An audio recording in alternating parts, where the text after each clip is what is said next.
와해되는 정부, 대규모 폭동이 끊이지 않는 국제사회, 이들이 무너지는 주된 이유 중 하나. 지금 세계는 식량 위기에 살고 있기 때문입니다. 그렇다면 대한민국은 안전할까요?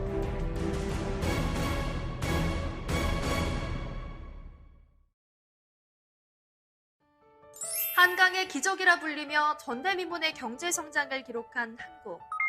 1인당 국민소득 24,000불, GDP는 세계 15위를 기록하는 경제 대국이지만 우리나라 곡물 자급률은 2013년 23.1%, OECD 회원국 가운데 최저 수준이고 쌀을 제외한 주요 곡물의 90% 이상을 수입에 의존하고 있는 것이 우리의 식량 현주소입니다. 식생활과 산업의 변화로 사료곡물의 수요는 높아졌지만 영세한 영농 규모, 고령화로 점점 작아지는 한국농촌.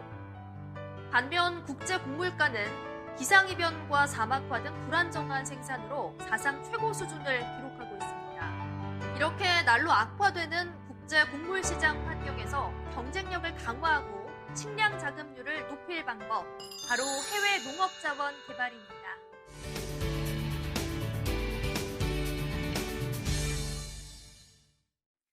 일본은 우리와 함께 OECD 국가 중 곡물 자급률 최하위권에 속했지만 일찍이 해외 농업 개발에 눈을 돌렸습니다.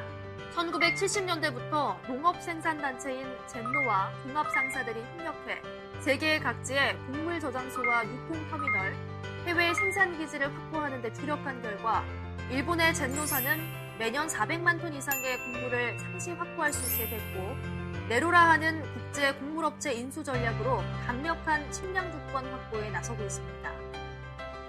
우리의 해외 농업 개발은 1960년대로 거슬러 갑니다.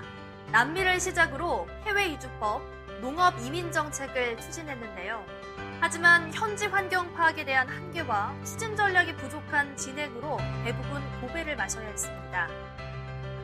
주요 실패 원인으로는 첫째, 해외 농업정보 및 대규모 영농기술 축적 미비와 투자국의 전반적인 정보 부족, 둘째, 개발자금 및 전문인력 확보가 어렵다는 점, 셋째, 해외 농업으로 거둔 곡물의 국내 반입이 어렵다는 것이었습니다.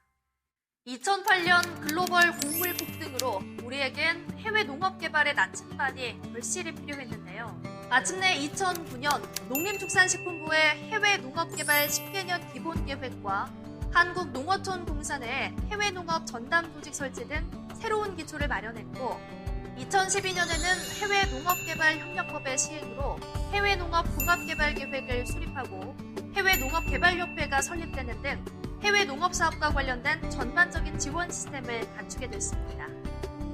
이러한 조치로 그동안 우리의 한계로 지적됐던 해외 농업정보 및 기술 축적 미비와 투자국 전반의 정보 부족은 맞춤형 현지조사와 정책조사, 대규모 해외 영농 전문가 과정 등 인력 양성 교육을 통해 기초부터 하나씩 해결할 수 있고요. 개인 또는 기업 혼자 감당할 수 없었던 개발 자금 문제는 장기 저리 융자 지원이 가능하게 됐습니다. 또 가장 큰 문제였던 국내 반입 장벽은 낮은 관세로 반입할 수 있는 통로를 확보했습니다. 현재 아시아와 러시아, 키르기스탄 등 CIS 국가, 남미 등 해외 농업 기술이 진출해 있는 국가는 25개국에 125개 기업이 진출해서 7만 헥타르를 개발하고 28만 4천 톤을 생산 수집하고 있는데요. 현재 개발 중인 새만금 농업용지 조성과 방조제 축소에만 6조 6천억 원이 소요된다는 점을 감안할 때 해외 농업 개발의 중요성과 가치를 새삼 느낄 수 있습니다.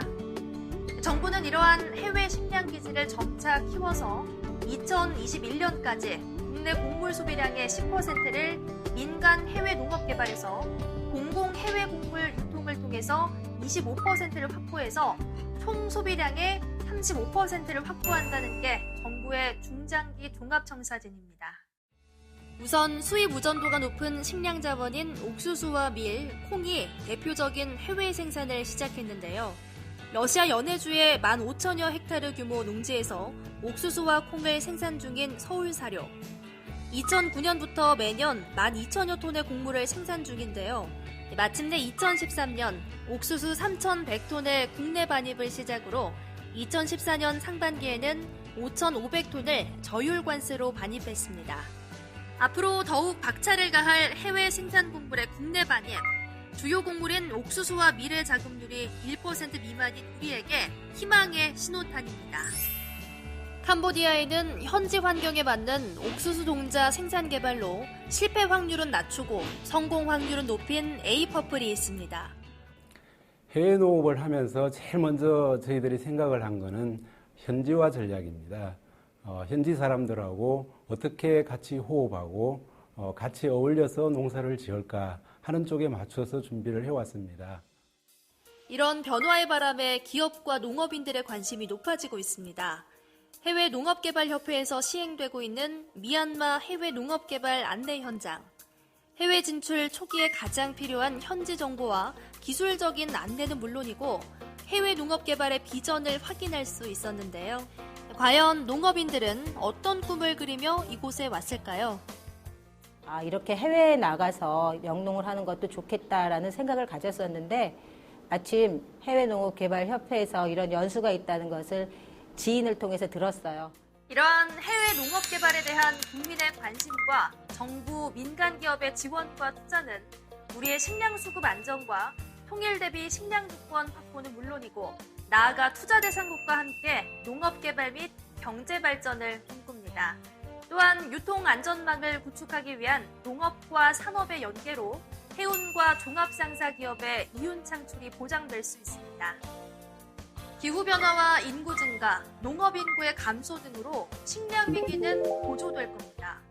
하지만 적극적인 해외 농업 자원 개발로 식량 위기를 극복할 수 있습니다. 대계 속의 우리 농업, 그 교두보가 바로 미래 성장 사업인 해외 농업 자원 개발입니다.